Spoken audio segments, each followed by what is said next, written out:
Good evening అందరికి. ఈ రోజు 8th day of Ganesh celebrations మా కాలనీలో అయితే భజన పెట్టారనమాట. ఈ రోజు నేనైతే ఇదే ఫస్ట్ టైం అనమాట భజనలో పార్టిసిపేట్ చేయడం.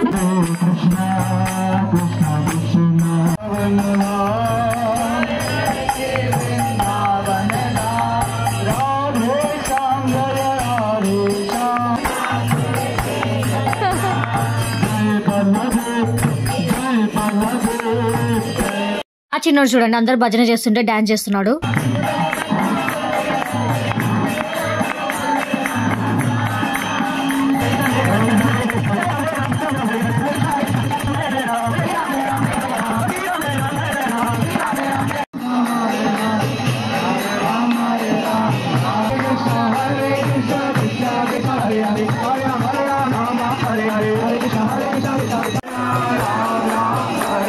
హ్యాపీగా భజన చేసి ఇంటికి బయలుదేరిపోయామంట. ఇదండి ఈరోజు మినీ వ్లాగ్. నచ్చితే లైక్ చేయండి. బాయ్.